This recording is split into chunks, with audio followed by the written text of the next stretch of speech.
Well, I'm sure they talked about, being really happy about the game. I am too. Really proud of them. We almost looked like we were sleepwalking a little bit in the first half and just a little sluggish, and I don't know what it was. I thought we prepared well. I thought we prepared the same. It just wasn't working out there. I credit them. They came out desperate.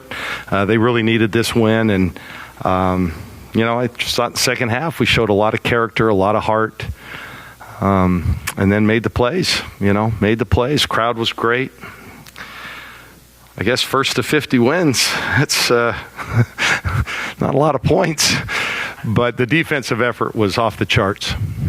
That review with a minute left. I mean, presumably you're drawing up that play for Nani, but also you might have been on defense too. So how'd you manage that? Yeah, well, I want to give Jody, my assistant Jody Berry, a lot of credit. She was on point tonight. So after timeouts, I think our efficiency was really, really good, and that was Jody. Jody made those calls and drew that up. That's something we have not practiced, and got it to the right person at the right spot. So, we made. I thought Philly in that second half was phenomenal, but we had people step up and make plays, and that's what you got to do in games like this. So, really happy for them. Players talked a lot about kind of the messaging that you gave them in the second half. Can you just share what you talked to them about? Because there's been a couple times this season where things have gone our way, but it didn't this time. What you tell them? Well, it's probably still on the board. There's a big red heart. I just thought we had to play with more heart. We didn't diagram anything, and I just thought in the second half we did. Our kids, they played with some character in that second half. No, we just, we knew what our game plan was. We just weren't executing it. We were just a little off, it seemed like, that whole first half, and things were real sluggish. The ball stuck tonight, and it needed to move. And in the second half, we started, it wasn't much better, but it was a little bit better. But defensively, we were on point. I thought in the first half, our heads were spinning. We were always a half a step behind. And the second half, we got that under control. Much better.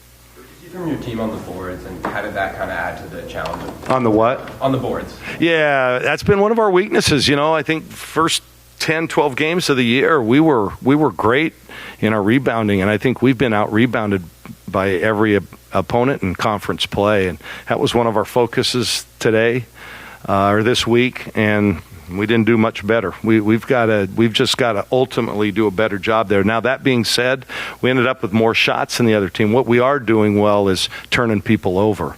So they're getting extra shots on the boards, but they're getting fewer shots because we're turning people over. That's been one of our biggest strengths. But what they have, 17 points second half. I think they went 18 minutes and only scored 9 points in that second half. That's getting it done against an offensive team. So, again, really proud of them. Gave them an extra day off this week. They earned it. I was going to say, so for you guys, obviously, it was the first 6 or 7 or so minutes with no scoring. You guys were all in a very desperate situation. So were there any other things that you guys did to kind of get out of the rut? Did they just have to have more heart or have to start? Well, obviously it takes heart, but you still have to execute. I mean, that's a good team. And, I thought we got some good shots. The first 2 shots of the game were right at the rim, and that was kind of set a bad, what do you call it? Tone precedent. Who? Tone precedent. Tone precedent. Yeah, there you go. But we just were off a little bit. We had questionable shots, and I just don't think we were playing that well together. But I don't think we weren't desperate at any point. We just needed to see the ball go through the basket. Final defensive possession and kind of. Was that kind of what obviously you got to stop, but I mean, was everything kind of executed the way you hoped? Well, no, we talked about taking a couple of fouls, and I thought we would take one when Affelter got the ball at the block, but we didn't, and that's fine. They kicked it out, and that's a good shot for Grady. They got a good shot, but yeah, we wanted to use our 2 fouls, and we just weren't in that position, I guess, to do it. But that was the plan.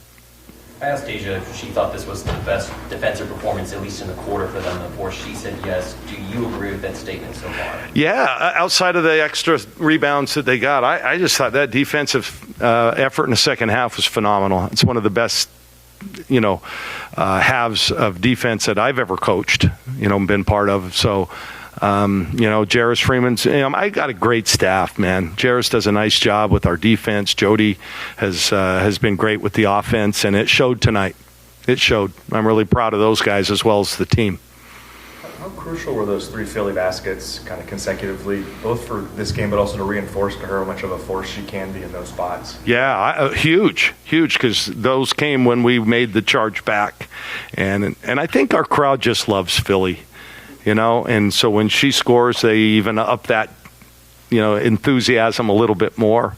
And I thought it just really helped. Plus, it got, Grady in foul trouble, and that hurt him. Ava's a really nice player, but she's a freshman. This is a big moment for her, but she played well tonight. But still, when 44 is not on the floor, that's a plus for us. In a few games in a row now against top 25, top 30 type teams, I don't know if your team needed belief that you could win a game like this, but what does it mean to kind of start this stretch with a win that some people might not have expected? Oh, yeah, these are the dog days, the middle of the Big Ten play. So, yeah, everyone is important. Obviously, the home wins become vital. And then against teams that, you figure are going to be in postseason, that's huge. Yeah, this was great all the way around for us tonight. And, we're doing pretty well in close games. We've got 3 2-point wins and 1 1-point win now. So our kids, I think when you start to pile up wins in close games, they start to believe, hey, we can do this. Deja's leadership just been in a situation like this? Because I watched her in the second half coming out, and she's clapping like, we're not out of this yet. How big has she been, especially? Yeah, huge. I mean, she came in with a lot of fanfare, and she's the poster child, I think, for NIL and what it can do for our student athletes. She's got so much going on in her world, but she is a great teammate. Each and every day, I bet she pulls Katie Fiso aside and gives her some pointers and talks to her. She leads us in the huddles. She's just a heck of a presence there. You can always get her the basketball, and she's going to get you a shot. She's been the whole package, you guys.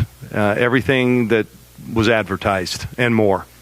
So, I'm proud of her effort, leadership, everything. Yeah, good question. I'm glad you saw that. You see that.